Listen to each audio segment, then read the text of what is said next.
জাগা পায় না। হ্যাঁ ওই তারপরে এই লাল রঙগুলো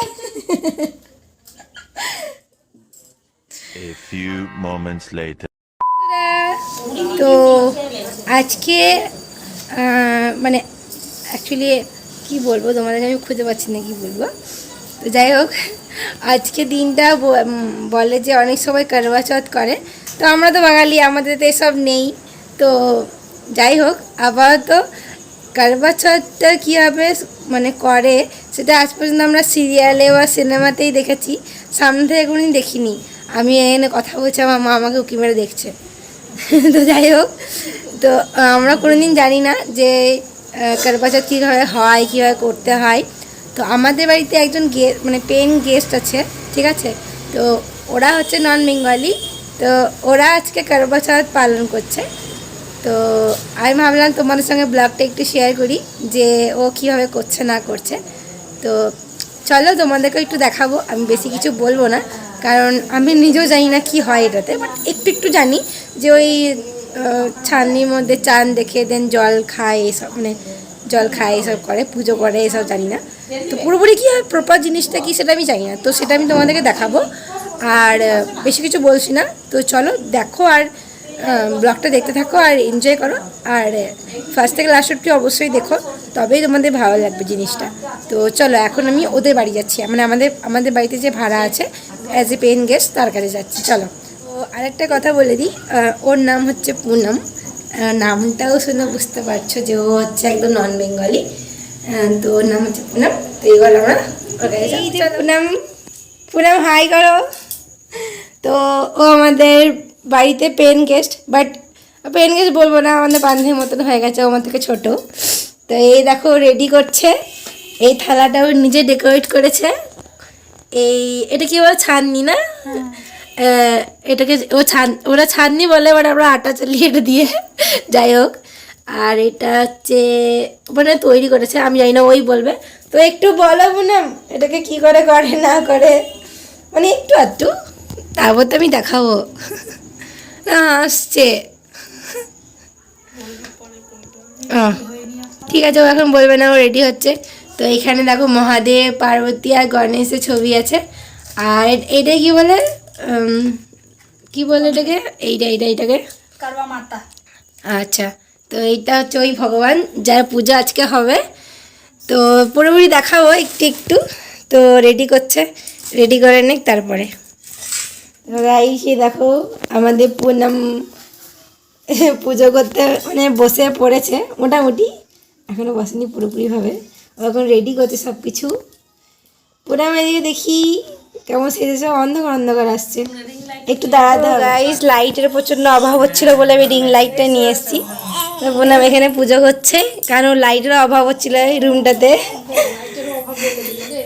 হ্যাঁ, তো দিদি মাঝখানে বলে দিল রিং লাইট, এগুলো সব উঠে আছে, সব ইয়ে করে। পুনমকে দেখো পুরো রেড রেড করে নিচ্ছে, কত সুন্দর লাগছে।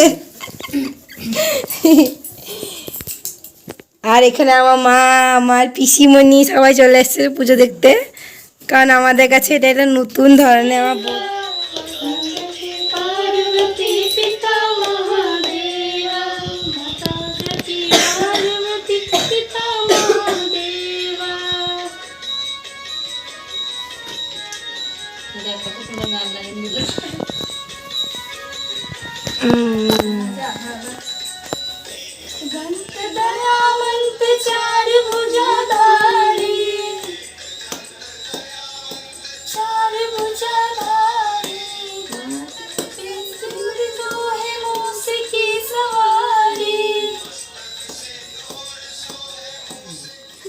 करवा चौथ की पौराणिक कथा के अनुसार तुंगभद्रा नदी के पास देवी करवा अपने पति के साथ रहती थी।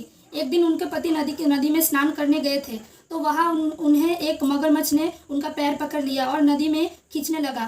करवा के पति उन्हें पुकारने लगी। आवाज़ सुनकर जैसे ही करवा दौड़कर नदी के पास पहुंची तो उन्हें दिखा कि मगरमच्छ उनके पति को मुंह में पकड़कर नदी में ले जा रहा था। यह देखकर तुरंत ही करवा ने एक कच्चा धागा लिया और मगरमच्छ को एक पैर से बांध दिया। करवा के सतीत्व इतना मजबूत था कि वो कच्चा धागा ठस से मस नहीं हुआ। अब स्थिति ऐसी थी, मगरमच्छ और करवा के पति दोनों के ही प्राण संकट में थे। फिर करवा ने यमराज को पुकारा। करवा ने यमराज को प्रार्थना की कि वो उनके पति को जीवन दान और मगरमच्छ को मृत्यु दंड दे, लेकिन यमराज ने उन्हें मना कर दिया। उन्होंने कहा कि मगरमच्छ की आयु अभी बाकी है, तो उन्हें मगरमच्छ की आयु अभी बाकी है तो उन्हें मृत्युदंड नहीं दे सकता है, लेकिन उनके पति की आयु शेष नहीं है। ये सुनकर करवा बेहद क्रोधित हो गई। उन्होंने यमराज को सांप से डरकर यमराज ने तुरंत ही मगरमच्छ को यमलोक भेज दिया। साथ ही करवा के पति को जीवन दान दे दिया। यही कारण है कि करवा चौथ का व्रत किया जाता है और प्रार्थना की जाती है कि ये करवा माता, जैसे अपने पति को मृत्यु के मुंह से वापस निकाल लिया था, वैसे ही मेरे सुहाग को भी रक्षा करना। करवा माता के द्वारा बांधा गया वो कच्चा धागा प्रेम और विश्वास का था। इसके चलते ही यमराज सावित्री के पति को प्राण अपने साथ नहीं ले जा पाए। कथा का दूसरा पार्ट। एक साहूकार के 7 लड़के और एक लड़की थी। सेठानी के सहित उसकी बहुओं और बेटी ने करवा चौथ का व्रत रखा था। रात्रि को साहूकार के लड़के भोजन करने लगे तो उन्होंने अपनी बहन से भोजन के लिए कहा। इस पर बहन ने बताया कि उसका आज व्रत है और वो खाना चंद्रमा को अर्घ देकर ही खा सकती है। सबसे छोटे भाई को अपनी बहन की हालत देखी नहीं जाती है और वो दूर पेड़ पर एक दीपक जलाकर छलनी के आटे में रख कर देता है, जो ऐसा प्रतीत होता है जैसे चतुर्थी का चांद हो। उसे देखकर करवा उसे अर्घ देकर खाना खाने बैठ जाती है। जैसे ही वो पहला टुकड़ा मुंह में डालती है उसे छींक आ जाती है, दूसरा टुकड़ा डालती है तो उसमें बाल निकल जाता है और तीसरा टुकड़ा मुंह में डालती है तो तभी उसके पति की मृत्यु का समाचार उसे मिलता है। वो बेहद दुखी हो जाती है। उसकी भाभी सच्चाई बताती है कि उसके साथ ऐसा क्यों हुआ। व्रत गलत तरीके से टूटने के कारण देवता उससे नाराज हो गए। इस पर करवा निश्चय करती है कि वो अपने पति का अंतिम संस्कार नहीं करेगी और अपने सतीत्व से उन्हें पूर्ण जीवन दिलाकर रहेगी। वो पूरे 1 साल तक अपने पति के शव के पास बैठी रहती है, उसकी देखभाल करती है। उसके ऊपर उगने वाली सूर्यनुमा घास को वो एकत्रित करती है। 1 साल बाद फिर चौथ का दिन आता है तो वो व्रत रखती है और शाम को सुहागिनों से अनुरोध करती है कि यम सुई ले लो, पिए सुई से दो, मुझे भी अपनी जैसी सुहागिन बना दो। लेकिन हर कोई मना कर देती है। आखिर में एक सुहागिन उसकी बात मान लेती है। इस तरह से उसका व्रत पूरा होता है और उसके सुहाग को नया जीवन का आशीर्वाद मिलता है। इसी कथा को कुछ अलग तरह से सभी व्रत करने वाली महिलाएं पढ़ती है और सुनती है। जय करवा माता की जय। जय करवा माता की जय। नु मनाए ना, सुई बिच धागा पाए ना, गुस्सा कभी कराए ना। रुस्से नु मनाए ना, सुई बिच धागा पाए ना, गुस्सा कभी कराए ना। रुस्से नु मनाए ना, सुई बिच धागा पाए ना, सोए नु उठाए ना। सुई बिच धागा पाए ना, गुस्सा नु मनाए ना, सुई बिच धागा पाए ना। रुस्से नु मनाए ना, रुस्से नु मना लिया, सुई बिच धागा पा लिया। गुस्से नु मना लिया, सुई बिच धागा पा लिया, सोवे को उठा लिया।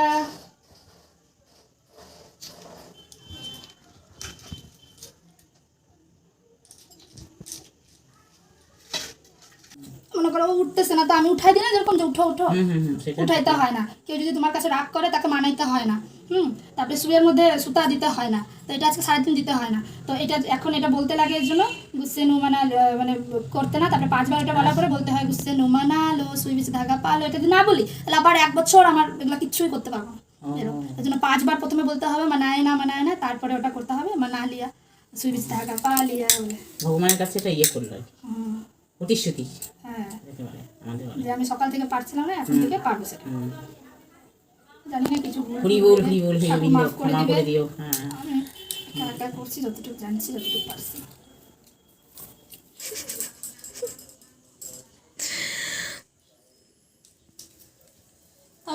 এই যে করবা চৌথ করেছে ম্যাডাম আমাদের পুনম, তো ওর ফটোশ্যুট চলছে, ভিডিও করে সবই আমি করে দিচ্ছি। তো আশা করছি তোমাদেরকে একটু দেখিয়ে দেবো, যতটাই হোক। তো এখন যে মেন ব্যক্তি মানে আমাদের দাদা ভাই, সে এখনও আসেনি, কারণ সে এখন রাস্তায় অনেক দূরে পড়ে আছে। এখন আসবে, তারপরে উপোসটা ভাঙবে, যেটাকে দেখা হবে। হ্যাঁ, তো এটা হবে এখন কন্টিনিউ। তো তোমরা সঙ্গে থাকো, দেখতে থাকো, আমি পুরোটাই দেখাবো। তো সব থেকে মেন ব্যাপার দাদা আসুক, আর তারপর তো আমরা কিছু ছবি তুলে নিই। তো দেখো তোমরা, এই যে আমার দাদা ভাই চলে এসছে। কত সুন্দর লাগছে দুজনকে, পুরো রেড রেড। পুরো হাসি তো ধরছে না, একটা ছবি তুলতে হয়েছে।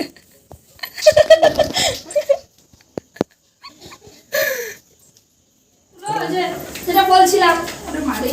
এই পুনাম তোমরা কোথায় যাচ্ছে একটু বলো তো। মামা উঠে গেছে, একটা পুনাম যাচ্ছে, আমরা নিচে থেকে দেখতে পাচ্ছি না। এই ওইবার একটা দিদি ছিল, ফ্ল্যাশ জ্বালতে হবে। এই যে পুনাম দাঁড়িয়ে আছে এখানে। ও হ্যাঁ, তো আরো সরি, পাসওয়ার্ড দাও। কিছু 15% চার্জ হয়ে গেছে, কমবে না, মানে 15% নিচে চার্জ বলে ফ্ল্যাশ জ্বলবে না। তুমি আমার ক্যামেরা অন করো। তো বন্ধুরা দেখো পুনাম কি করছে, আই ডোন্ট নো। কেউ জল এনে দিবে এই ঘটির মধ্যে। হ্যাঁ, এইখানে জল আছে কলে। আমাকে খাওয়ানোর জন্য। ও কি করতে হয় জানো? যা ভুলে গেছে। 3 বার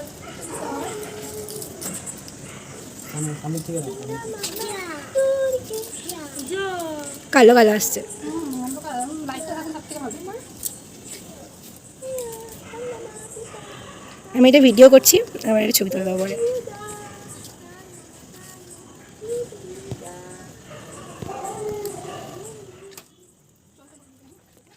শুকিয়ে যাবে।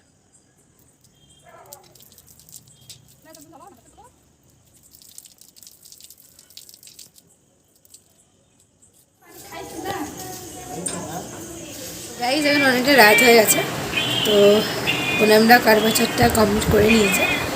তো আমি বেশি কিছু দেখাতে পারলাম না, কারণ উপরে অনেকটা অন্ধকার ছিল। তো জানি না তোমাদের কেমন লাগলো না লাগলো, আমার তো বেশ ভালোই লাগলো, খুব এনজয় করলাম, অনেক কিছু জানতেও পারলাম। তো আজকের ব্লগটা আমি এখানেই শেষ করছি, কারণ আমি এবার শুতে যাবো, কারণ আমার প্রচণ্ড ঘুম পেয়ে গেছে। তো আজকের জন্য এইটুকুই, দেখা হচ্ছে পরের ব্লগে। তো লাইক, কমেন্ট, শেয়ার, সাবস্ক্রাইব করতে ভুলো না।